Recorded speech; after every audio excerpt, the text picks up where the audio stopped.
Hi everyone!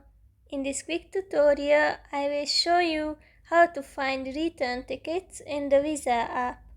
Just open the app and specify where you are leaving from and where you are going, and then you will have to click on the return button and select the date where you would like to return and click on OK.